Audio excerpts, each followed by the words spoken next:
You can leave your phones on only if it's Reba McEntire or Lizzo, and we can dance when you get a phone call. Does that sound okay? Well, good morning, you guys. Kind of like church. I see lots of us are sitting in the back this morning. Everyone have a good night in Vegas last night? Yes?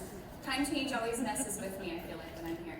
This is such an old home week, I always feel like, coming to these shows. How many of you guys, you are veterans who've been to this show before? Why don't you guys stand up?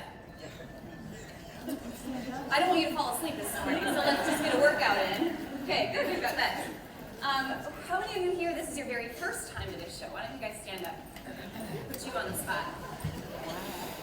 Wow, it's a really good mix, you guys are both. Welcome. How many of you guys this morning are Boutique Hub members? Why don't you guys stand up? Boutique Hub members. I usually need like a whoop whoop if you're a Boutique Hub member. Good, perfect. And the rest of you, we won't make you stand up, you know who you are, but soon you'll be Boutique Hub members as well, right? Let's do this because this is one of my favorite parts of this show. I know we have some veterans in the room in this show, and I always will tell this story forever as I have the opportunity to be on the stage. The reason I first came to this show was a dear friend of mine, TJ Reed, who was like the patron saint of the WWIN show when it came to bringing boutique owners together. And she invited me here something like 6 or 7 years ago to kind of shadow her as she met with her store owners here. And there's always a table in the back that is all of TJ's original community, so you guys have to stand up. I love that. How many of you here, let's start, are let's say under 1 year in business? You're new. Stand up. I mean, we're still doing our workout. Newbies, welcome. Under 5 years in business, or 1 to 5 years in business. Awesome. You crossed the hurdle. 5 to 10 years in business. Awesome. 10 to 15 years in business. Wonderful. 15 to 20 years in business. Still some. 20 plus years in business.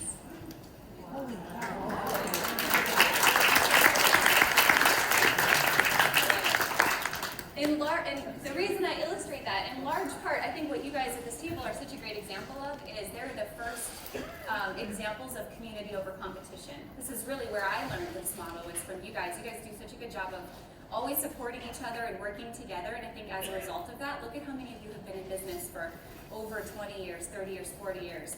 I think that's a good example for the rest of us, and why we're here today is because we do live in this motto of community over competition. And a rising tide lifts all ships. And the more we can share with one another, the stronger all of us can be. And clearly, there's more than enough to go around, right? I know some of you were with us at the off-price show yesterday. Why don't you guys stand up? A couple of you came on our tours yesterday. Awesome. So the neat part about seeing the off-price show and then coming to the WWIN show and then going to Magic and Project, isn't it amazing when you walk around these shows to see how different and diverse these fashion brands are and how diverse our stores are? Isn't that neat? You know, I think it's easy for us to get so pigeonholed into thinking what our definition of fashion is and who our customer is. But when you come to market, you see just how many opportunities to serve others there are out there. You know, I tell this story, microphone, that I grew up in North Dakota. Clearly not a huge fashion mecca. There's the North Dakotans in the audience! Yes! You betcha! Don't you know? Down there, maybe from down there by St. Anthony? Yeah? No? Yeah. Our accent was coming out really thick over here, so it's gonna flip. I'm sorry. But I felt like North Dakota wasn't a fashion mecca at that time. I felt like fashion was New York, or fashion was LA. And I felt like, gosh, what about the rest of us in the middle of the country? Right? Where's our fashion? And I think what's so cool about boutiques today is we're fashion on main streets. In Podunk, Oklahoma, Indiana, North Dakota, it doesn't matter where you're at, but everyone deserves an opportunity to feel beautiful, right? And to feel served, the things that Amazon will never be able to do for our culture.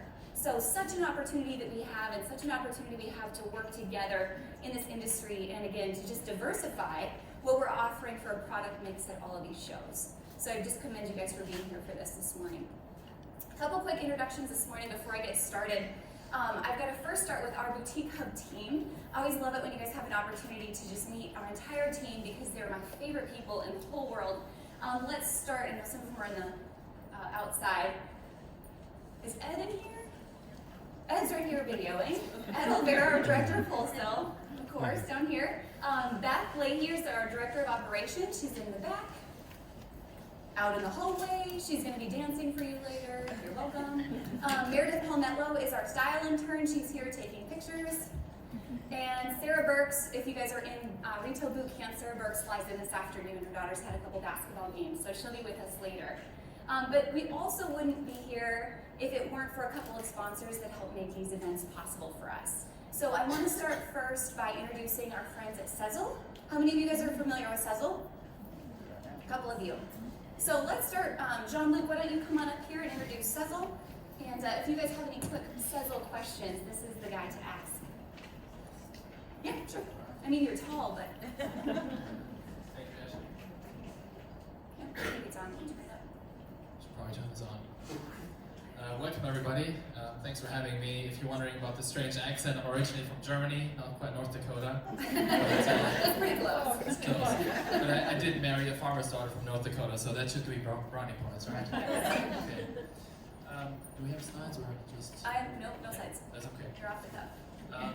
All right, so SEZZLE, I've been with them about for 6 months, which makes me almost a veteran, since the company has doubled in size since then.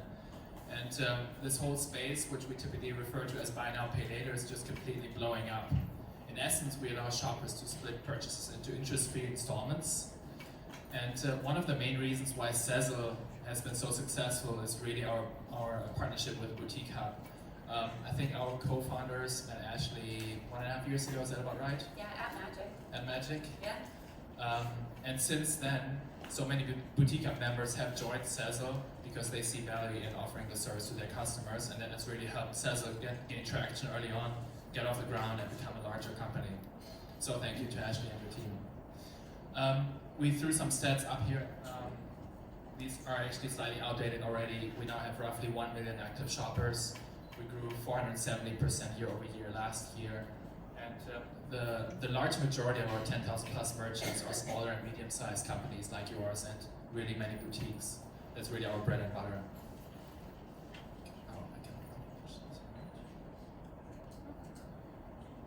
Funny how this works, you just have to press the button, okay.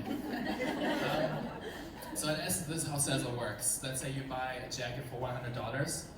You, as the consumer in this case, you would pay $25 to SEZZLE at checkout. Then SEZZLE pays the merchant right away in full, and the consumer pays SEZZLE back over time. Every 2 weeks, another payment is due. So 4 payments, 0% interest to the consumer. We pay the merchant right away up front. They have the money the next business day. And if the consumer doesn't pay SEZZLE, the merchant still keeps the money. We assume all risk of fraud and chargebacks, etc. We make our money by charging merchants a small fee per transaction that's slightly higher than what you would pay in credit card processing or PayPal, for example. There's no interest ever to the consumer. There's no impact on the credit score. And even if the consumer were never to pay us back, we wouldn't send them to collection agencies. So that's just our loss. We want to design the most consumer-friendly product that's out there. Here's an example. Jessica Simpson uses us. So in this case, this pair of boots you could buy it for $119 or 4 payments of $29 and change with SEZZLE. And simply by having this little widget, up here is maybe a little hard to see in the back, down here that's the SEZZLE widget.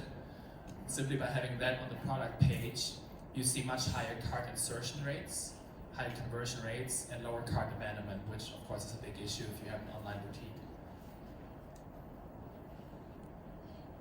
So a couple of the benefits to the shopper, it's pretty obvious. It's a way to budget over time. That's not a credit card without fees. No interest. It's super easy to use, kind of like PayPal, but a little bit more fun if you ask me. Merchants love it because typically they see a pretty significant increase in average order values. People who use SEZZLE, they tend to spend more money, higher conversions, and guaranteed upfront payments. On average, we tell folks, merchants, that they can expect a 20% increase in average order values with SEZZLE, so these are larger basket sizes. SEZZLE shoppers come back more frequently for more, so that's why we reference the 10%. And the 13%, that's what we call our take rate. So once SEZZLE is installed on a website, we typically process 13% of all checkouts. Just for a frame of reference, Discover credit card, which has been around for 30 some years, their take rate is 5%. So our 13 average is actually pretty decent. That's my last slide. For any Boutique Hub members that are interested in joining SEZZLE, there's a special discount where the small transaction fee that I mentioned earlier is reduced automatically if you're a Boutique Hub member. You can reach out to them or us if you're interested in learning more. And I believe we're taking some questions, if there are any, right? Yeah, you can keep that mic. If anyone has any quick SEZZLE questions, yes, back here. Does it work with CommentSold? Yes, CommentSold. We're big fans of CommentSold. Are there some CommentSold folks here?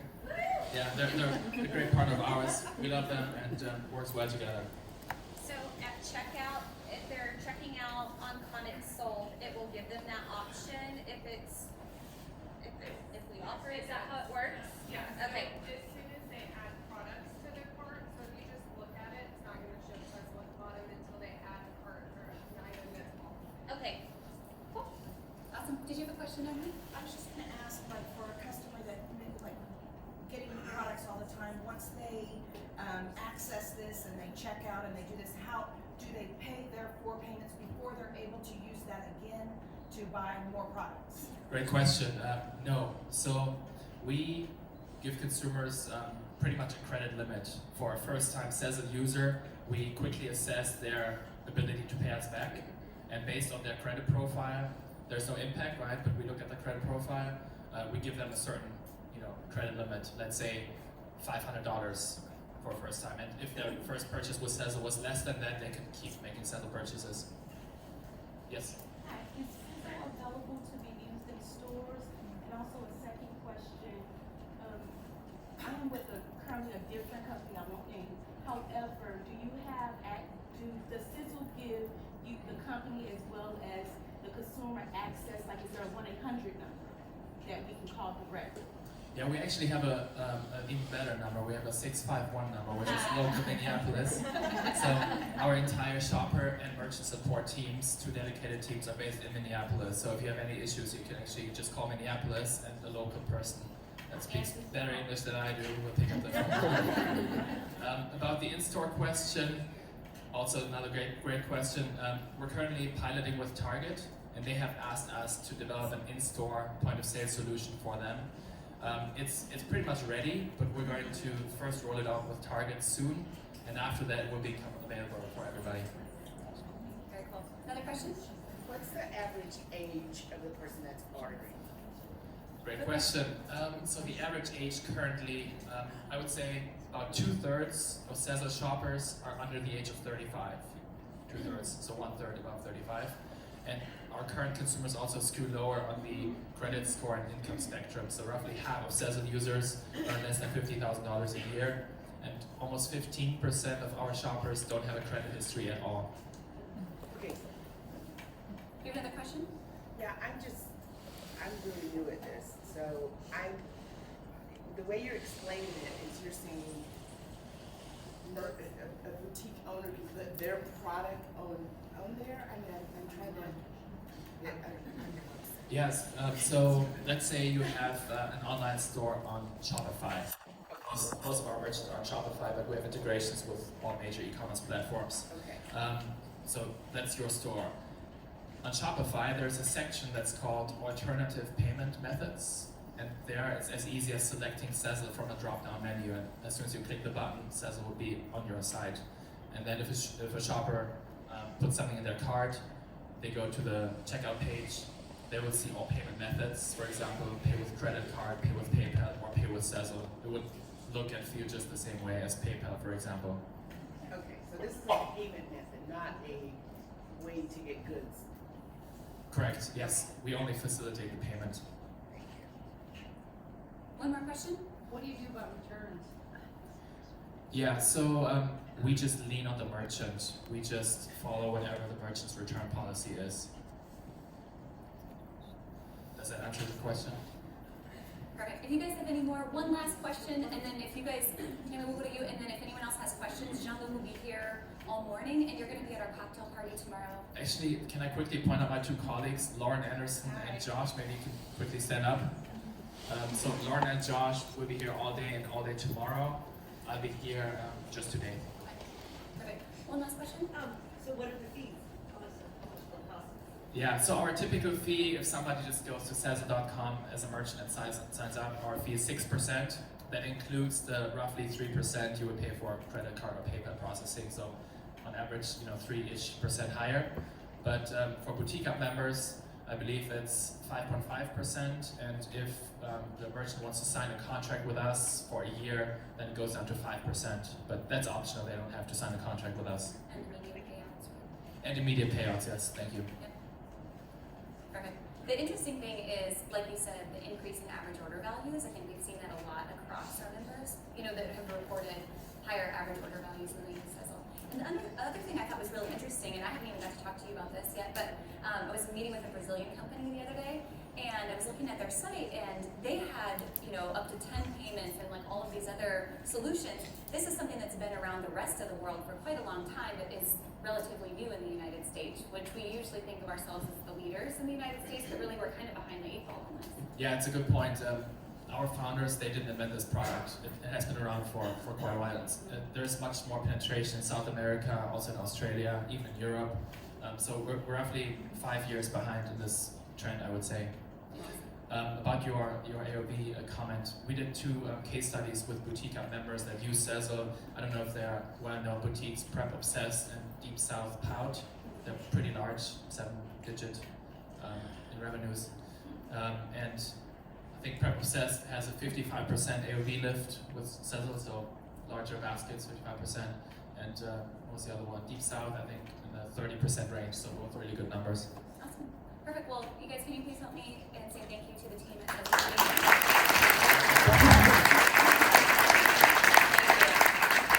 All right. Let's bring the team from CommentSold up. They're also here this morning. Have swag for you, and they can come and answer a couple of questions quick.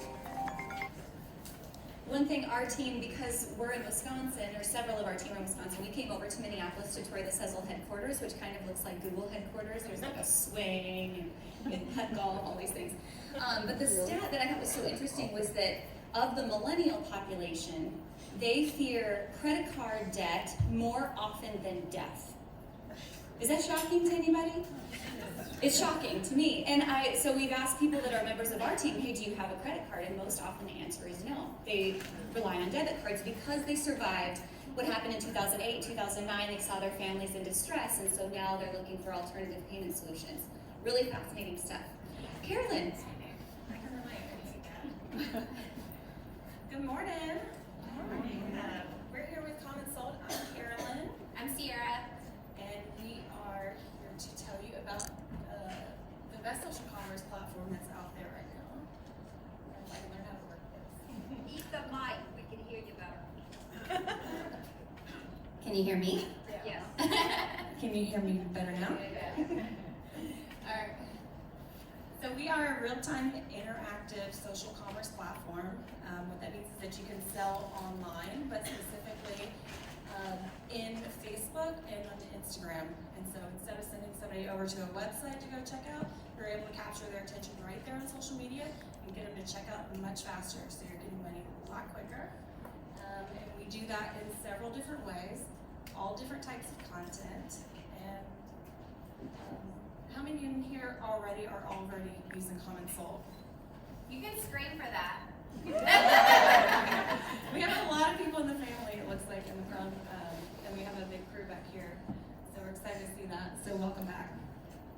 So we do 2 things at CommentSold. The first one we're going to talk to you about is that we make shopping simple and fun for your customer. So we offer comment selling. If any of you guys are not familiar with what that is, you've probably seen it happen on Facebook. You may just not have registered what was going on. So if you've ever been in a boutique, group, or a page and you've seen somebody post a picture of an item and say comment sold in your size and the color, and then I'm going to send you an invoice, right? That's a lot of work, and we'll talk about how we automate that process later and make it easy for you, but that's what comment selling is. So we do that on Facebook and on Instagram, so you're able to monetize both platforms.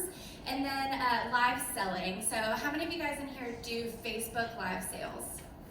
Ooh, there's so many. If you're not, This is an absolutely amazing way to engage your shoppers. So we are the #1 way to host live sales, because not only are you able to stream live to your Facebook page and your Facebook group and your mobile app if you have one with us, but we also, you're able to see everything coming in real time on one dashboard, so you can interact with your customers no matter where they're shopping from, which is just amazing. And then on top of that, it's gonna take care of all of those inventory issues for you. If you're live selling without CommentSold, I'm really sorry, because I can't imagine going live and then having to figure out who commented on something first. I don't know if any of you guys have ever had that problem before CommentSold, but it's terrible and really time consuming, and fights can break out. It's a whole thing. And then we also make shopping a game. So we have gamification features so that we really engage your customers. There's a countdown right on their invoice and checkout screen so that you can hurry them along so their cart expires at cart expiration, so that they feel that sense of urgency. And then seamless online shopping. So I can put something on my cart on Facebook, and then I can go to Instagram and add something else. I can go to the website, I can go to the app, and all of it's gonna show up in one cart when I go to check out. So there's no trying to check out with your item on Facebook. Then you bought something on Instagram, and now you get a totally separate invoice. All of that combines for your shopper. So this is a little bit more about streaming live. I kind of gave you the overview, but we also have the live overlay. Have any of you guys seen the little bubble above people's head when they go live that has the cute little picture and it gives people instructions? So 85% of social media users use video content with the sound off, because we're all either doing it at work, or we are hiding from our kids in the bathroom and we don't want them to know that we're in there, or our husband is watching football, we don't want to listen to two things at once, right? And so we offer HD video, but that overlay feature means that your customers know exactly how to shop, whether there's sound or not, and that is an absolute game changer. And then again, viewing all incoming comments, tracking your inventory in real time. And then you can actually schedule your live sales in advance and forecast your revenue. So if your goal is to make $6,000 on your live sale and you only have $3,000 worth of inventory that you're selling, you're obviously not gonna make $6,000 on your live sale, right? So you can forecast that in the future. And then Carolyn's gonna talk about the other thing that we kill, which is we automate your workload and make your life simple. Yeah, save your sanity and get your time back, get your life back with all of the automation that we have inside the platform. Invoicing is the core. That's how we started. That's our baby. Sending the invoice immediately after they comment sold. We do that. We send that invoice for you. We're automatically asking them to pay you. You're not having to go and manually send an invoice or do any of that. That's going to give you a lot of time back. Marketing automation is built into the platform as well. We have a lot of features that specifically like coupon codes. We have something called secondary offer, which if they're checking out, we're teasing them with more content, trying to get them a second thing in their cart. We have emails that automatically go out in the system. So one of the most favorited ones are probably when you have email. Yeah, the win-back email is really good, and then also when the first-time customer is coming through. So if you've got somebody that's coming to your website and it's the first time they've ever visited and they didn't actually check out, you're going to send them an email automatically through the system, and it'll give them a 40% off discount code to go ahead and complete that close. This is really hard to get them that very first time. Just give them a little taste and then get them to come back even more. All of those, we've got 5 different types of marketing email automations that are already built into the system that you don't even have to worry about. It's just a quick toggle on button, and we do all the heavy thinking and sending for you. Inventory management, there's a lot of opportunity there, specifically when you're looking at the reporting.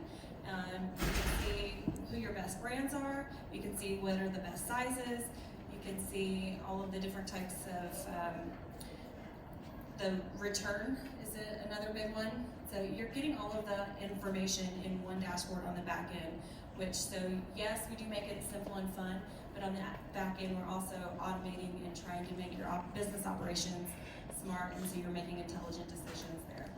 So that's us. Awesome. We've got time for 2 quick questions, and then we've got content. Could you explain forecasting and how that helps with forecasting? And then is another platform that it will pull your inventory from also a website? Yeah, so we are an all-in-one system, so you can upload your inventory into ours, and you don't actually need any other system. If you already have one, like Shopify or something, we also sync very simply with them with a one-click button, so we can pull that inventory in. If you're working with Shopify, it's a sync that's in real time, so if you sell on one platform and then somebody goes and checks out on your website, the inventory is gonna update in real time, so there's no oversell worry there. And your other question was on lifestyle forecasting. Yes. Yeah. That one's a big one, specifically if you're into goal setting and planning, and maybe you want to set your week up right. And so on Sunday you go in and you schedule out these posts are going to drip out on one day, these are going to go another day. You're able to see how much money you could make. So once you've got it all scheduled out, then you can focus on, and you know that we've got all of the actual automation taken care of, you can focus more on how you're actually going to sell that to your customer, how you're going to make that connection. And you can make it a much more personalized shopping experience because you're focused on what really matters, which is connecting with them to nice clothing. Such an important tool to have on a daily basis, whether you have CommentSold or not. Yeah, I've got money. Just running that forecast. So many times I work with boutiques and they don't even know what is my inventory on hand, and then what is my turn rate. So what can I forecast in per sale per category? So that was a lot of where the Boutique Boss Planner came from too. We just want to encourage people to really dig into those numbers. So I like that you guys have that automated. One last question, then we'll get going. Yep. Cost, and also, does it matter on Facebook if you have a page? Is it required to have a VIP group or a page? Cost, and then page or VIP group. Yeah, so that's a great question. As far as cost, we have a couple of different cost levels, and our sales team is actually in the back, so when we're done with this, if you guys have questions, they can talk to you about your business and which plan would be best for you. But really, if you think about it, even with whatever the cost would be for your business, you're basically hiring 10 employees that work around the clock, that are already trained, and you do nothing. So it's worth every cent, right? And then as far as the page versus the group, it works well with both. So we don't tell you that you need to do one or the other. You can absolutely run multiple things, and it all works seamlessly. So if you have a page, you can run your page that way. If you have a group, you can run your group that way. If you have both, run them both that way. So we make it easy for you to do all of that. And you get a discount as a boutique hub member. Yeah, exactly. The Boutique Hub, we're BFS with the Boutique Hub. We love the education that you're getting here, and because of that, we do give you a discount on ours. So make sure when you do sign up with us, you scream loud and clear, I'm a Boutique Hubby. You'll get it. Our starter plan is $29 a month and 5% transaction fees. And then our boutique plan, which most of everybody is on, for you, the Boutique Hub price is $99 and 3% transaction fees. So thanks for having us. Awesome, thank you guys. I love that lots of the things that they talked about as tools, we're going to talk about in my talk this morning, just in automation and how do you set that up and what type of copy should be included in your automation. We're going to go through all of that in just a minute. One last introduction though, you guys, and we're going to get started, and that is the team at FashionGo. Nuri, you want to come on up here? Thank you guys for helping make this possible. Good morning, everyone. Wow, this is honestly so crazy. We love Boutique Hub and we love being sponsors here. And honestly, every time we come back, the room gets bigger and bigger. So you guys are gonna have to excuse me because I'm not a professional public speaker like Ashley, but thank you so much for having us. For those of you who are not really familiar with FashionGo, we are an online wholesale platform. We connect you guys to over 1,000 wholesale vendors now. So they list their products on there and you guys can shop from the comfort of your home or boutique business. So if you guys have any questions, let us know. We're gonna be here. I actually didn't bring a planner with us or the notebook. Christine, if you can hold it up. This is our customized planner that is a gift to you guys. It's in the back, so if you haven't grabbed it already, please grab one. And this is actually a special announcement just for the Boutique Hub members and all of you guys. We are launching a rewards program. Awesome. Yeah, so this is gonna be where you guys can save towards your next purchases with the vendors you love. We actually didn't even release the YouTube video or marketing yet, so look out for that. That's going out today. Yeah, thank you so much. We're gonna be partnering with Magic, so we're gonna be having our booth. It's gonna be called Online. Booth number 74319. Yeah, 74319. We're gonna be partying there. We're gonna have the opening night ceremony with Nelly. So yeah, please come by and Perfect. thank you so much. Any quick questions for them? No? Awesome. Thank you. Appreciate it. All right, you guys.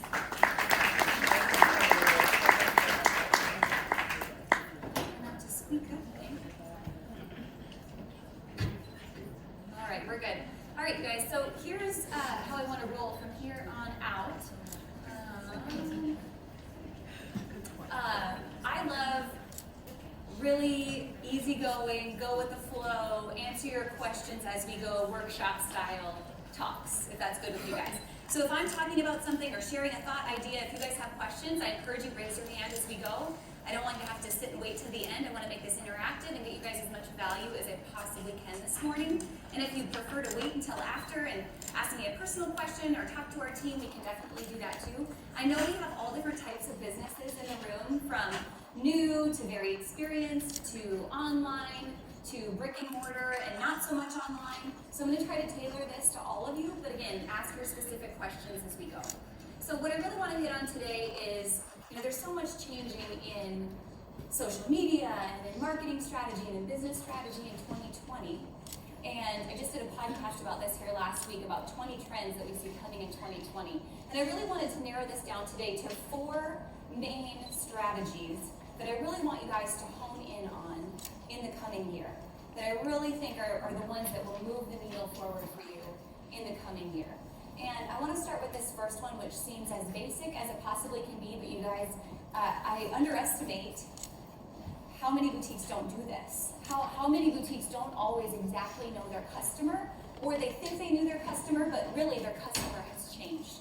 Going back to this whole North Dakota reference, it was for the longest time that we were so behind in North Dakota when it came to trends, right? We would rely on a fashion magazine or seeing somebody that we thought was stylish on the street that was wearing something really cool. And today with Instagram and social media influencers and just how fast content travels today, trends are so fast, right? So our customer changes. And it can't be our customer relying on us to see what's coming at market projected 6 months out. She's a lot of times ahead of us on that. So for us to really know our customer, it's knowing our customer on a whole new level today and understanding where is she getting her information from so that I can make sure I provide faster information, faster trend information, and serve her needs in the most significant way possible. Something that we do in our retail bootcamp program. How many retail bootcamp students are in the room? No, there's a couple of you. Oh, lots of you actually. So you guys just survived Module 1 last week, retail bootcamp. And something that we do there that I think is one of the most powerful tools is a customer survey. Raise your hand if you've done a customer survey anytime recently. How about you? Mainly it's just the bootcamp people, so that says it, right? So I'm going to give you guys this strategy because I think it's so important. We use a tool called Typeform. It's a website. There's a free version, there's a paid version, but we do Typeform customer surveys. We use Typeform for a million things at the Boutique Hub. But basically, we have a set list of questions that we encourage boutiques to ask your customers, right? Some are, about where they're from, how they like to shop, what are their fears, what are their frustrations, where do they get their trend information, what do they love about your store, and what could your store do better? And you can't be scared to ask that last question about what can I do better, because we can't ever be scared of negative, potentially feedback, right? Constructive criticism, we have to be open to that, because the best information usually comes in those last 2 questions. So we run this as a giveaway inside of Retail Bootcamp. We encourage our students to send this Typeform survey out, make it a giveaway for anyone who fills out that survey in the next week, and then we collect that information and really dive into our business and understand, are we meeting our customer where she is? Tell me if you agree with this statement. Tell me if you agree that your ideal customer is most often like you as an individual, if you are the face of your brand. How many of you would say yes? Higher. Okay, lots of you.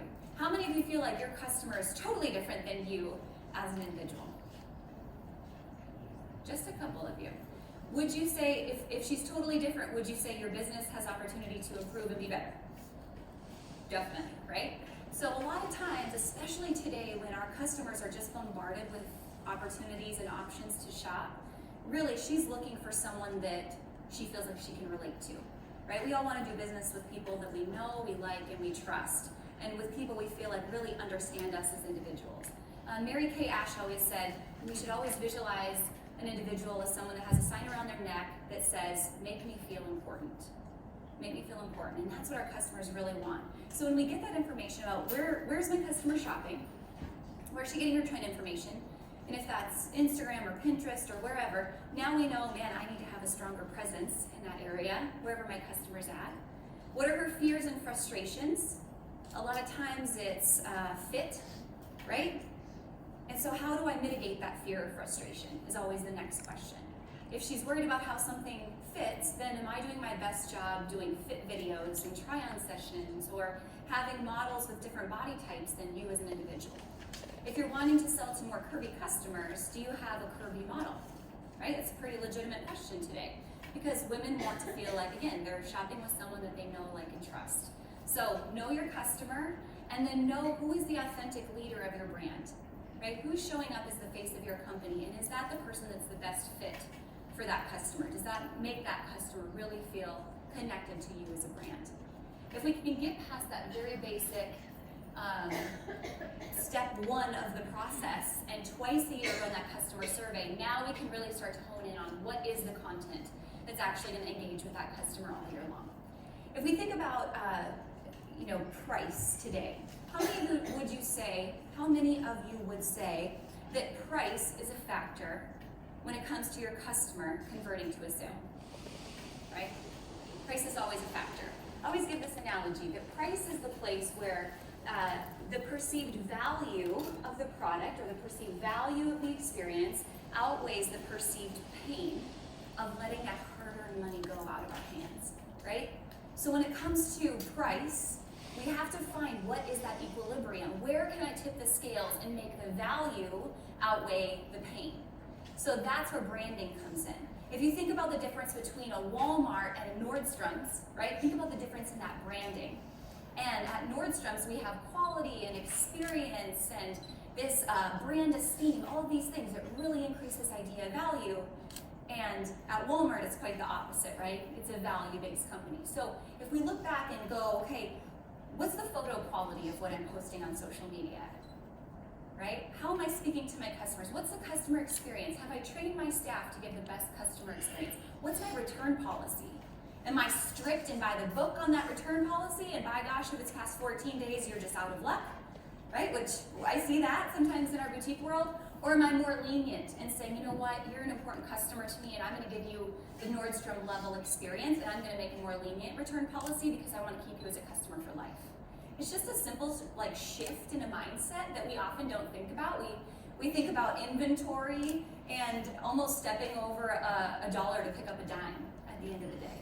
When if we thought about long-term, what is best for that customer, where is that perceived value increasing, now we have a customer that's gonna stick with us for life. So up-level our brand experience, constantly working on photography and that brand experience. Number two, does it solve a problem? So if my customer's problem is price, do I have, again, that brand experience? Do I have something like SEZZLE or alternative payment solutions? Do I have a lenient return policy? How else can I work on that issue of price? How else can I work on the issue of fit, right? If my customer wants curvier products, how can I get over that fear and frustration of a product not fitting correctly? Does my product solve a problem? If my customer is a woman that is a career woman, she's a teacher, she works in an office, how am I styling my products to solve a fear of frustration of what is she gonna wear to work? Or am I just launching new arrivals, hoping that they land with someone? Or am I actually taking the time to build out collections that are targeted to specific women that I know are in my audience, right? How many of you are e-commerce, have an e-commerce side to your business? Let's see, hands up higher. I probably have pit stains, so. How many of you are just brick and mortar only? Okay, so good mix. Those of you brick and mortar only, no website at all, just social media? couple of you. Okay. So when you think about if you're brick and mortar only, let me give you, I really probably do have pit stains in this dress, you guys. This is gonna be crazy. If you think about your brick and mortar, you've got window displays and merchandising, and you have all kinds of opportunity to create collections for your customer, right? It tells a story, a color story, fit story, career story, whatever it is. In e-commerce, we have to take that same opportunity. Our website, the homepage of our website, every week or every other week has to tell the same story. We have to have that opportunity. What to wear to work, what to wear on date night. If you live in the Midwest, God bless you, you just want to get out of the Midwest right now and go on vacation. So where's your resort wear, right, collection? Can I get a hallelujah, I hate snow? Yes, everyone wants to get out of the Midwest. So how are we understanding the needs and frustrations of our customers in the moment and then building collections around that and buying in collections around that? And you guys, what I'm saying right now is the most simple, basic information that you're probably snoozing. But it's amazing to me how many times we don't go back to the basics of our business and just really step back into the shoes of our customer and ask, what does she need right now? Because really, that's how we continually drive change and move our business forward. Number 3, is it relatable and is it fun? Right? Is it relatable and is it fun? There's a saying that says, money follows eyeballs. Would you agree? Money follows eyeballs. So the more we're just constantly trying to sell something, really, that doesn't sell anything at the end of the day. Money follows where engagement happens. So are we telling stories? Are we doing engaging videos? Are we asking questions? Is it quotes or is it memes? Or what is it that's actually getting a click? Because the money follows the click. So I'm going to jump ahead of analytics and relationships, and I want to talk quickly about the 6 essential pieces of content that we all should be working on in our business. If you're in boot camp, you probably know this, but write them down anyway. Because money follows eyeballs. The more with the algorithm that we can get people to simply engage, to simply stop the scroll, take a click, make a comment, right? Now the more people are going to see that, they're going to engage with it, and Facebook and Instagram are going to say, you know what, you like that content, I'm going to show you more of it next time. And the next time we post, it's going to be a product that's for sale. So now more people are starting to see what we have for sale. But it all comes on the front end of just building engagement. So essential piece of content number 1 is 3 to 5 live or pre-recorded videos every single week. Simple as that. It could be a live sale, if you're big with CommentSold, you want to do live sale. It could be Wind Down Wednesday or some show that you want to have, right? Your own reality show with your store where you're just sitting there shooting the bull, sharing your favorite products for the week. It could be just an update from you in the back room, pulling things out of boxes, talking about how excited you are about what's going on the website or in the store this week. It's just video content, because video content 100% sells today, more than any other piece of content. Number 2 is try-on sessions and fit videos. And I'm not going to give you a number because it truly depends on what you have in your inventory. And there's 2 ways to look at try-on sessions and fit videos. There's probably pieces of inventory that you have that come in every week, like t-shirts, that are pretty true to size. Everyone knows how to wear a t-shirt, right? Pretty self-explanatory. You can sell a t-shirt relatively easy. But what about a wrap dress? Or what about some kind of, I don't know, in this building, I'm sure there's shawls that can be worn 45 different ways. You guys know what I'm talking about? Yeah. Right. So how do you explain that with a picture? You don't. So you have to have a try-on session or a fit video to really say, okay, this is a more confusing product. How do I wear it? How do I style it? In order to break down that fear barrier. Again, we're increasing the idea of value to outweigh the idea of pain. Does that make sense? So something that you fear might be a little slower to move. That's where we go to a try-on session and a fit video. Also something that's a little bit more trend forward, that's a great time to go into a fit video. If you're like me, you're from North Dakota, I had a good friend, God bless her, one time she came home from college wearing this pair of red pants, and her boss told her, you know what, I don't think that Bowman is ready for red pants yet. So, if you feel like, oh gosh, my town is not quite ready for this trend, and you have to break down that fear barrier, then do it with a try-on session or a fit video, right? You can show them how to style it, how to make it fit your style. But the second way to look at try-on sessions and fit videos is to go, okay, let me go into my reporting now. Let me go to my point of sale and run an aging report. And every time I run an aging report, there's got to be a series of questions that I ask myself after that aging report. Why isn't it selling? Number 1, why is this product aging? How many of you guys feel like you're in Vegas and that's fitting because owning a boutique is always a gamble? You bring in something that you love and it doesn't sell, or you bring in something that you really hate and it like sells out in 2 minutes. Who's been there? Right? I mean, you might as well go throw some money in the slot machines while you're here, and that's what this business is like. So if you run that aging report, you're asking that question, why isn't this product selling? And you're asking our team, social media team and our in-store our staff, right? Why isn't this selling? How many bodies have I put this on? Really, what is the breakdown? So the second we have an aging report, we know now in our social media plan for the week, what am I gonna restyle and reshoot and repost this week? And part of that process is I'm gonna do a fit video. If you have something that you just seem to, hang on to, you can't move, fit videos are the perfect opportunity to, again, restyle it, talk about it in a new way, get excited about it in a new way, because whatever you're excited about, your customers are gonna be excited about. If you're not very excited, it shows. Your customers know that you're not very excited about it. And just simply, again, increasing that idea of value in the fit video is gonna help move the pieces that are on the aging report. Essential piece of content number 3 is, depending on how many new arrivals you have for the week, we'll say 10 to 50 pieces of product, individual photos, okay? And we're gonna sprinkle those throughout all of our channels for the week. We're gonna have a combination of what's new and again, what's aged. A lot of times when I'm working with boutiques one-on-one, I find as I go through their social media, they're filling up their entire social media calendar only with new arrivals. Has anyone ever been guilty of that? Yeah.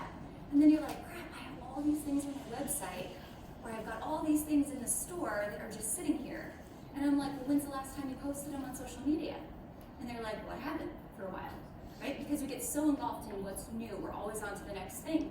So again, taking time to run aging every week and reposting as a new arrival those pieces, so much value. I've often used this example inside a boot camp, so forgive me if you've heard this, but how many of you were around during the time of the chevron dress experience? Who here had chevron dresses? Be loud and proud. Tell me, yes, and bubble necklaces, of course, the chevron dresses, right? There was a time when everyone in this industry was like, I hate chevron dresses. I'm over chevron dresses. But your customers were still eating them up. Amen, Leslie? Yes, they were still loving the chevron dresses. And so during that time, I remember following Modern Vintage Boutique, great boutique, big boutique at the time. And they were just constantly just pumping out these chevron dresses, just pumping. And I don't know if it was the fact that, again, their customers were still eating them up, or they had so many that they had bought in overstock that they simply could not get rid of, that they were launching those puppies as new arrivals every day. Guess what? I got more chevron dresses! Yes! But you know what? They were selling them for full price. Full price. And so often we get into our aging report, and because we have not taken the most simple step to simply repost them at full price, or relaunch them at full price, then now we're like, crap, it's been 30 days. It's been 60 days. I'm gonna mark it down. I'm just gonna take a markdown on this one. But we haven't taken the time to just post it. Just one simple little thing, one more time. So when you think about your aging report, think about that chevron dress. How many ways can I make a chevron dress cool again? Because that means it's more money in your pocket every single time that you do that. All right, essential piece of content number 4 is quotes. Who loves posting quotes on social media? We all love posting quotes. We all love seeing quotes. In the last week, I can't say that I've loved quotes. I mean, it's been drama all over social media since the Super Bowl and State of the Union. Don't post those quotes. Let's stick with things that are a little bit more inspiring, shall we? Quotes go such a long way. Positive, inspiring, all the things. I think about so many times as business owners, we have mentors and leaders that we look to, say Rachel Hollis or Brendan Burchard or these people, right, that we put on this business pedestal. But we don't always equate that to who is our customer looking at as an inspiring figure. Do our customers always know a Rachel Hollis or Brendan Burchard? Not always, right? They often are looking at you as an inspiring figure. You are the local celebrity. You are the local business owner that's really making waves in your community. So they're wanting to know, what do you have to say? What helped you get to where you are? Because they can't always equate in their brains, I'm gonna be like Rachel Hollis someday, or I'm gonna be like Brendan Burchard someday. I shared some Brendan Burchard stuff Who knows Brandon Burchard? Who likes Brandon Burchard? Okay. Some of you know what I'm talking about. I shared some with my sisters the other day, and again, there's 6 of us. We grew up on a ranch in North Dakota. And I shared this Brandon Burchard stuff, and one of my sisters said, you know what, I love that you love Brandon Burchard so much, but I just don't like the guy. I just don't relate to him. He uses big words. It makes me feel not very smart because he uses all these big words. And I sat back and I was like, you know what? I get it. That makes sense now that she put it in that term. She just could not relate to him as an individual, right? But she looks to her local business owners. She looks to people in her state that inspire her. So that's you guys. So take that opportunity. The more you're here with Facebook Live and your Facebook stories and your Insta stories and the quotes that you're sharing. And also the thing I'm going to talk about next, essential piece of content number 5, which is story. The more you share that behind the scenes of what's happening in your life, what are you struggling with? Because I guarantee that your customers have been there, right? The more you can lift that veil and say, you know what, I've been there too, the more they're going to relate to that. It has nothing to do with selling clothes. You know, how many of you got into this business because you were like, I love clothes and I love money. Woo! Right? I'm going to make it big. Maybe, right? Chances are we're all in this business because we have a way bigger why. Way bigger why. It is not clothes and it is not money, right? We're here because we have a greater purpose that all of us want to fulfill in life. We want to inspire people. We want to motivate people, right? We want to make women feel beautiful and confident. Men too, kids too, families too, right? We want to serve a deeper why and deeper purpose. So the more we share those quotes and those stories, really that's building a relationship with our customer at the end of the day. That's taking this to a whole new level and making her feel important in a way that, again, Amazon or any big box store never could. So, essential piece number 5 was story. 3 stories every single week. And it could be, you guys, as simple as what you made for dinner last night, right? It could be talking about how, you know, you were on the road and you've got all these things going on, and so, you know what, I tried HelloFresh last night for the first time, and it was awesome. It was so easy. How many of you guys have tried HelloFresh, right? You're raising your hands. Your customers are going to raise their hands too. They're going to go, I loved HelloFresh, but you know what, I liked Home Chef better. Now all of this engagement's happening, and what's happening in the eyes of the algorithm when we have those conversations, right? Algorithm's like, oh, they like each other. I'm going to show them more content because they like each other. So algorithm favors it, and you're building a personal relationship and connection. And now when you go post that sweater, pair of pants, whatever it is that you have for sale, oh, I like that too. Oh, I want that too, right? That's a side note. But the engagement and the relationship has to come first.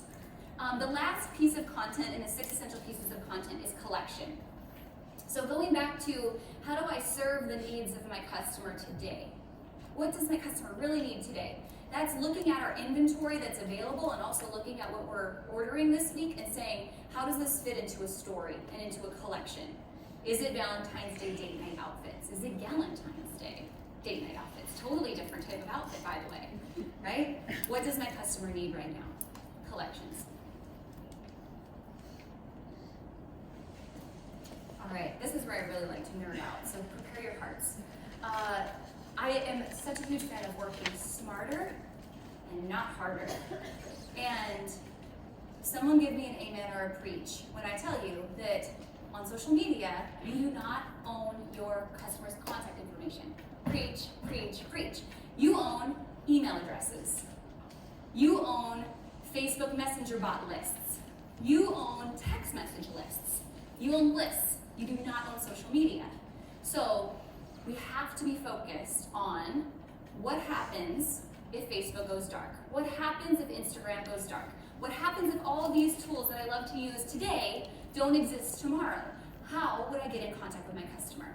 And as original as email is, right, it still matters. So let's talk about how to work smarter and not harder. Number one of the biggest trends happening in 2020 in marketing is personalization, right? We have so many pieces of AI that allow us to really personalize our relationship and our communication with our customer. So let's just break down segmenting our email list. And again, this could be email, it could be our text list, or it could be our Facebook Messenger bot list. If you've got questions about those, I'll be happy to answer them. Just raise your hand. But segmenting your email list is simple. The first step is let's segment our emails by location. If we have a brick and mortar, we also have online customers, right? We're serving customers in 2 different ways and we want to speak to them in 2 different ways. Where are they located? Pretty much every email service provider today has a tagging system.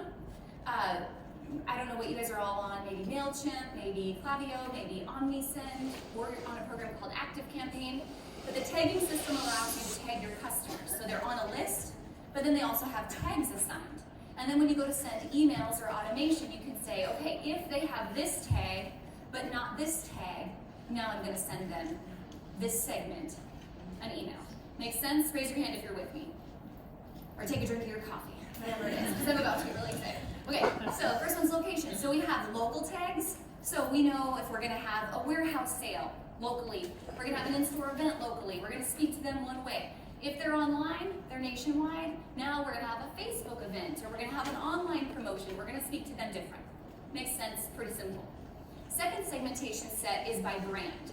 So your point of sale system, whatever it is, should allow you the opportunity to run reports, sales by brand.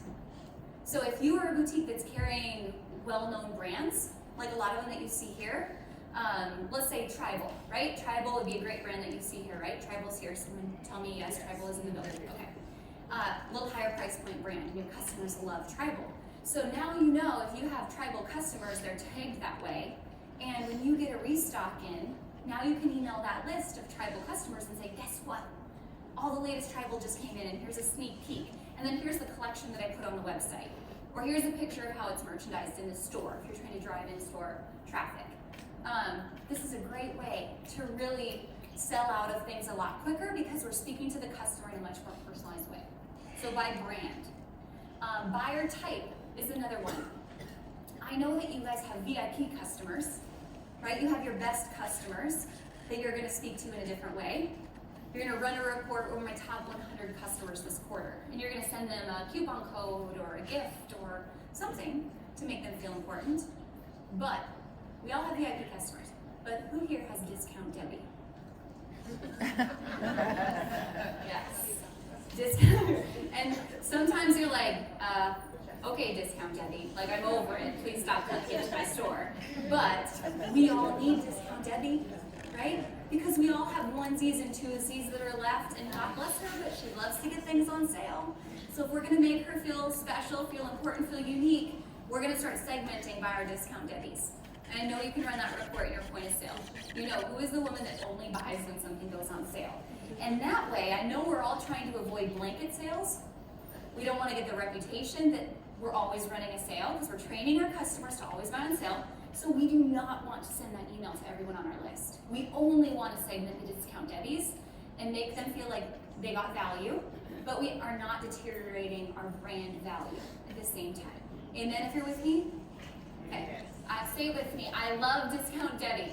I love Discount Debbie. That was not very exciting. That was very monotone, you guys. All right, buyer type. The fourth type is by size. All right, so tell me here if you mainly sell smalls and extra smalls. All right, tell me here if you mainly sell mediums and larges. Okay, tell me here if you're only larges, extra larges, and plus. Okay, so how does your extra small customer feel if she's getting served, and I should really flip this, how does your plus size customer feel when she's getting served images of only extra small models and extra small new arrivals? She feels like there's probably a disconnect, right? So when we can run those reports in our point of sale and go, okay, who are my customers in these 3 size brackets or 2 size brackets? Now we can again really speak in a personalized way to that customer, make her feel important, and now her likelihood of converting is a lot higher. You know, when we're talking about e-commerce, our average conversion rate is only about 2%. So every opportunity we have to raise that by a single %, meaning personalized content, that is a lot in your bank at the end of the day, isn't it? 1% can make a huge difference in conversion rates.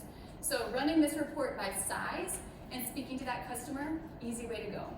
Now, if you're like, Ashley, I don't have time for this. Like, I'm one person, right? We can automate this. This is one thing that you take time to set up on the front end, set up your tags, and you can automate this process. Or if you have an intern that can help you set up one personalized email a week. You don't have to send all of these every single week, right? That might be a lot.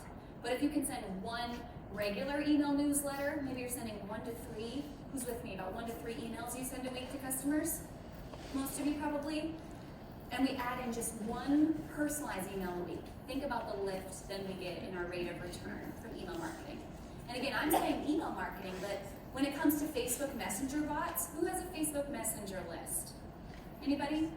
A couple of you in the back, perfect. So something like ManyChat, excuse my accent, it's M-A-N-Y, ManyChat. If you look up ManyChat, I'm pretty sure it's an adult website, so M-A-N-Y chat, or Octane AI. Octane AI. Both of them integrate with Shopify if you're on Shopify. And again, it's just a way to get people on your Facebook Messenger list, and you can send them personalized content just like an email list. You can send ads that way. I know CommentSold, you can send a lot of messages through Facebook Messenger. There's all kinds of tools working through Facebook Messenger right now. What's the name? What name did you say? ManyChat, M-A-N-Y, Manny, if I was from the South, chat, and Octane AI. And then the next opportunity again is text lists. So we just had Slick Text on the podcast 2 weeks ago, Meredith knows, and they also integrate with Shopify. So you can again build those lists and start to segment your text list in that same way and really personalize that content. All right, so once we've segmented our email list, now let's talk about automating our emails. Who here, you're with me, I've got an email list and I am ready to automate it, or I've already automated it, or I know what you're talking about and it's not German like John Luke. Okay, perfect, you're with me. So automating our list, these are really the 5, I think, most standard that we should have in our arsenal. Welcome subscriber. Someone signs up for your email list, pretty standard. Hey, thanks for joining my email list. It usually includes a video from you. I highly recommend that it's a video and it's not images. And it's a video of you facing the camera saying, hey, I'm Ashley, this is my boutique. Thank you so much for signing up. This is why I started this boutique. This is our greater impact we're gonna have in the world, and this is what you're gonna find when you hang out with us here. Here's a link to our latest new arrival collection. Simple, personalized welcome, make them feel important, and then give them one single call to action. So many times when it comes to email strategy, it's easy to get overwhelmed or get our customers overwhelmed by giving them too many calls to action. So whether it's emails or social media, always think about what is the one single CTA that I'm gonna ask right now. Because the more we confuse our customers and say, join our Facebook group and then download our app and then follow us on Instagram and do all these things, they're like, no, too many analysis paralysis options for me, I'm not gonna do anything. So one single action that they're gonna take with a welcome subscriber email. And that's usually an email that's automated over a period of 4 weeks. You know, email number 1 is, hey, I'm Ashley, thanks for following my boutique, follow my new arrival collection. Email number 2 is again product-based or collection-based, and it might give them coupon code if you didn't already do that when they signed up to make that first purchase. And then it just continues down to integrate them. Now we can ask them to join our group. Now we can ask them to download the app in an individual email over again, a 4-week period of time. First purchase, again, is a special email automation that is only to people making their very first purchase with you. Different than your customers that are making ongoing purchases. Again, this first purchase is an email video from you, and you're doing a happy dance, whatever your brand is. If your brand is spunky and fun, you're doing a happy dance like, oh my gosh, you just made your first purchase, this is awesome. You can do your Will Ferrell impression, whatever it is that really fits you, right? Makes your customer indoctrinated into your brand culture in that first purchase thank you. Then we have our regular thank you for your purchase follow-up. And here's where I think a lot of boutiques fall down in not making return policies really clear and simple. How many of you guys have ever returned something that you had to search for how to return it? Tell me how that made you feel when you have to search for how to return something. Most of the time it's frustrated, right? You're like, oh dang it, that was really uncomfortable. And then, you know, if there's a hiccup further in the process, now you're more likely to go tell everyone on social media. Unfortunately, that's the world we live in. But the more we can make it up front, there's a great book, you guys, I really recommend that you read this book. It's called Delivering Happiness. It's the Zappos story. And since we're in Vegas, we can talk about Zappos, right? It's about Tony Hsieh. And they talk about when they were building Zappos, they wanted to make their customer service so seamless that you could order a pizza through the Zappos customer service line.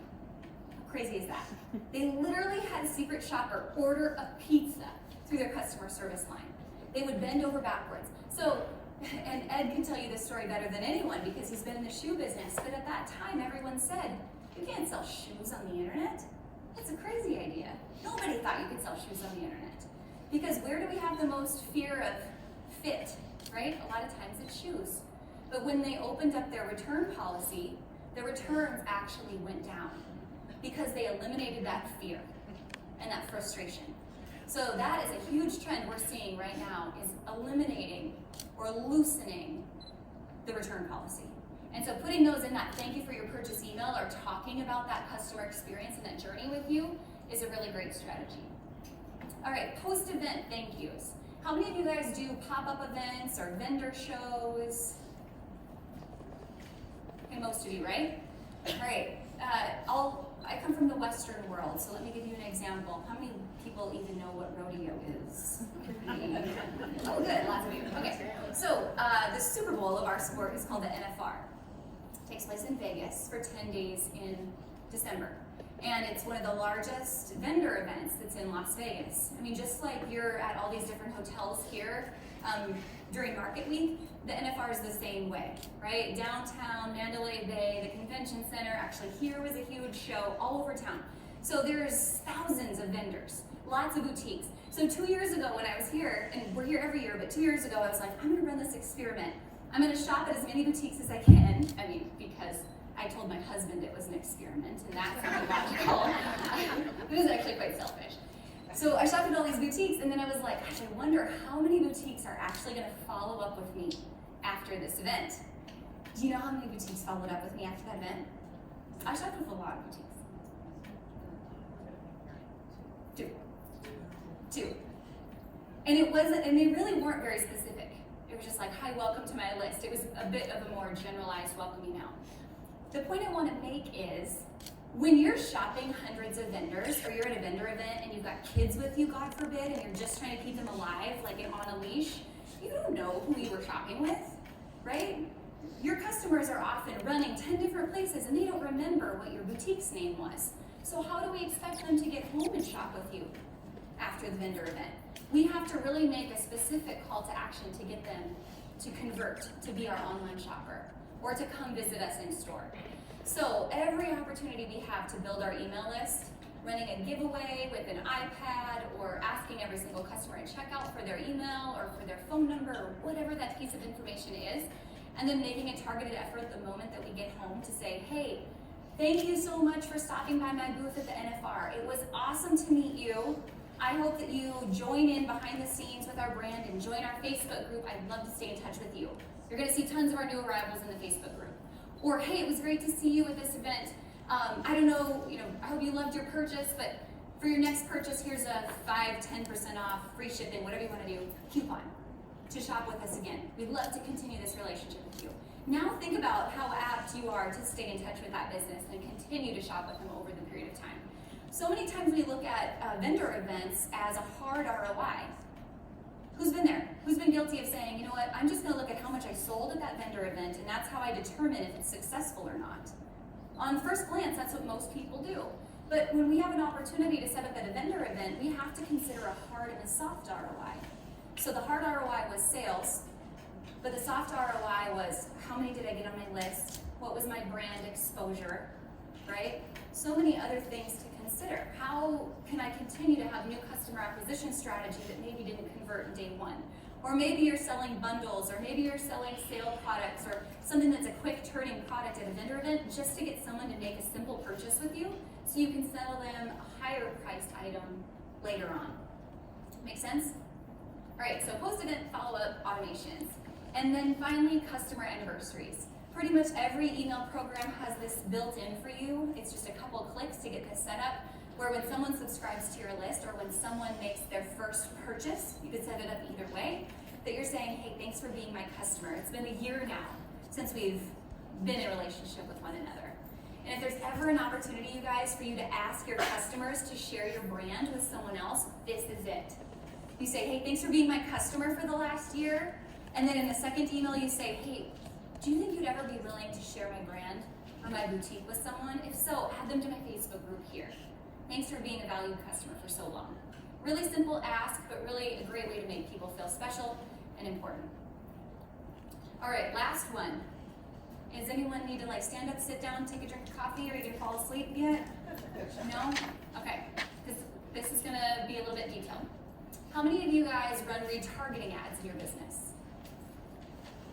Just a couple people. Raise those hands high. Who's using Facebook ads or retargeting ads? How many of you are like, I have no idea what you're talking about? Okay, I love that you guys are honest. Okay, so this is the fourth strategy. First one was know your customer. Second was create quality content. Third was automate your communication, work smarter, not harder. Fourth is retarget all traffic.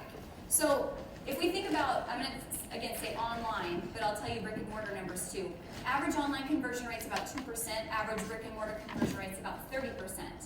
Okay, think about how hard we work to get 2 or 30% of people to convert and make a sale. Pretty dang hard, right? We are on social media 24/7 trying to get people into our business. So what happens with all the people that don't convert? The 98% of people that go to your website and don't buy something, what happens to them? Either you retarget them in an automation, or they just go away into thin air and you hope that they see your content somewhere on social media again, okay? To me, this is the most important thing you can do in your business this year. If you are not already doing this, you have to think about retargeting your audience and get them back. So everywhere in marketing, we have a funnel. No matter if it's Facebook ads, Instagram, whatever our content is, we have a funnel. Top of funnel, cold audience, we just want people to stop the scroll and just click on us, just click, so that we can get them into the funnel. We just want them to know us. Then we have the middle of funnel. These are the people that have clicked, maybe they haven't made a purchase yet, but they know who we are. And then we have the bottom of funnel. These are the people that have already made a purchase, right? And we want them to make more purchases. 80% of our revenue comes from 20% of our list, or they've come to our website and they've dropped off and we just want them to convert on that purchase, okay? Everywhere in marketing is these three funnels. So if we're talking about the top of funnel, if we're looking at Facebook ads, this is a clicks to website ad or an engagement ad. Middle of funnel is a click to website ad or a traffic ad or a conversion ad. And bottom of funnel is a catalog sales or conversion ad. For the sake of today, and again, not overwhelming you, I'm just gonna talk about the bottom option and retargeting. So again, how many website e-commerce stores do you have? A lot of you, okay? Even if you are not an e-commerce store, but you have a brick and mortar with a point of sale like Lightspeed, you can still do this, okay? There is an in-store conversion remarketing tool inside of Facebook. If this gets advanced for some of you, I apologize. You can ask me more questions about this later, but for those of you that are with me at this point, I want to give you as much value as I can. So we've got to make sure if we have a website, number one, that we have a pixel. A pixel is simply a piece of code that Facebook gives us. It's a 10-digit number that we put on the back end of our website. It's a simple copy and paste. We have a training video that explains exactly how to do it inside of the Boutique Hub. It's like 5 minutes long. And the pixel has moved around in the back end of Ads Manager, so this is where you find it now, is in Events Manager in your Ads Manager. But you paste that pixel code, and now it tracks everybody who comes to your website. And it tracks all the actions they take. So that when you go in and create ads, now you can go in and Facebook knows who to target. So pixel is step number one. Step number two is if you have Shopify, that you have a Shopify product catalog. Meaning you have Facebook Messenger installed as a sales channel in Shopify, and Facebook now can read your Shopify product catalog. Some of you are with me so far. I see your heads nodding, okay? Simple ways to do this. Quick YouTube video on Shopify. They've got this covered for you on how to do that. All right, this is where we'll get a little bit more complex. So I'm gonna, for the sake of today, just talk about a catalog sales ad. Okay, this is a retargeting ad. This is where when someone comes to your website and they look at a product, and then they leave your website, and you know how you get those ads that have pictures of the products that you just looked at and you're creeped out? You're like, oh, I just was looking at that. Say like boob tape or something on Amazon. How did they know that? Oh, my husband doesn't look at my Facebook newsfeed. This is how they do it, remarketing. So we go into catalog sales ads, and we start here, very simple. Retarget ads to people who interact with your products on and off Facebook. It's auto-checked for us. We don't even have to check the box. And then it says, we've got this list of options. All you need to worry about is people who viewed or added to cart but didn't purchase. And it defaults to 14 days. Does that make sense? Anyone who comes to your website doesn't purchase something, we're gonna just start to show them our products. Pretty simple, okay? Step one is we're actually gonna see what products are we gonna retarget. And if we have our Shopify product catalog installed, it's gonna drop down. This is our Boutique Boss store collection, so it automatically pulls in there, and again, then it goes to this screen, and we're just gonna take our defaults on this screen. Next step is it's gonna say, okay, now we know the product and we know the people, where are we gonna place the ads? Automatic placements means it's gonna go on mobile, it's gonna go on desktop, it's gonna go on desktop right-hand column. You know what I'm talking about on Facebook? You get the ads on the right side of Facebook. It's gonna go into audience network, which means it's gonna go into blog posts outside of Facebook. The other day we were laying in bed and Eric's like, how am I getting these Facebook ads and I'm reading this blog like off of Facebook? I was like, well, this is how you do it. And we want to nerd out about it. And then we're gonna go into budget and schedule. And I recommend you start with something as simple as $5 a day to start to schedule something like this, okay? You set this for $5 a day and you leave it. You don't touch it for about a week. And this is automatically gonna start showing up for people who have been to our site. Next is, it's gonna ask you about the actual ad. Now, if we've gone into dynamic ads, which is what this is, catalog sales ad, we're gonna choose carousel. And we don't have to pull in any photos, we don't have to do anything with this because it's just gonna pull in these products from our Shopify catalog. And then our last step is the copy. This is what I wanna show you. Okay, take a picture of this over here if you've ever been to this screen in Facebook Ads Manager, because I think it's helpful to know where all these options show up, okay? So the top is, this is the headline. You guys see the headline right here, okay? So this is where our value is. Come back and shop, or 15% off, or whatever it is, you're gonna catch their attention. Free shipping, okay? Now we've got our primary text, and that's up at top. Here's the primary text and most important message. Do you see that? That's where if we have a really unique brand voice, like our brand is sarcastic, or it's fun and spunky, or it's girl next door, it's traditional, whatever it is, that's where we're gonna go and have a statement that just stops the user scroll. Okay, hey girl, looks like you forgot something in your cart, or hey, come back and visit us again. Whatever it is, but then make it unique to you. Free shipping from our warehouse in Texas, free shipping from our store in Indiana. Come in and visit us again in our store in Oklahoma. Whatever it is that your customer says, oh yes, I know who they are, I've been there, and I like and I trust them, and it stopped their eyes from the scroll. And then we've got our website that pulls in there automatically, and really the newsfeed deep link right here, which is usually just our website, okay? Pretty simple, and then it's gonna just show them the pictures that they looked at on our website.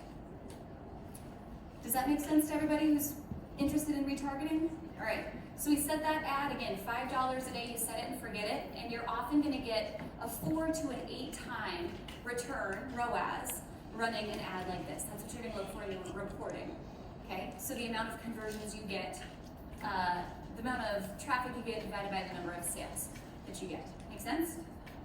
All right, guys, these are the 4 pieces of content and tools that you can use in 2020.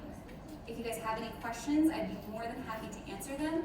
A couple of things I want to mention really quick, because I know you guys want to get back to buying. I mentioned the Retail Bootcamp. If you guys have questions about that, I'm more than happy to answer. And we also have planners.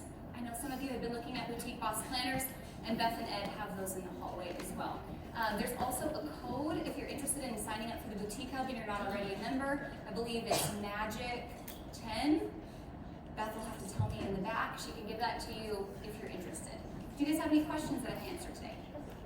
Yeah? Is there like a video about that ad thing you just went over? The training video? In bootcamp there is. Okay. But, and aren't you? Yeah. You're in bootcamp, yeah. So that's in module 12 in bootcamp. Oh, okay. I don't know that I have one in the training library. This is all changed. The ads manager just changed their layout. But that's probably something we will eventually have in the training library too. Any other questions? No?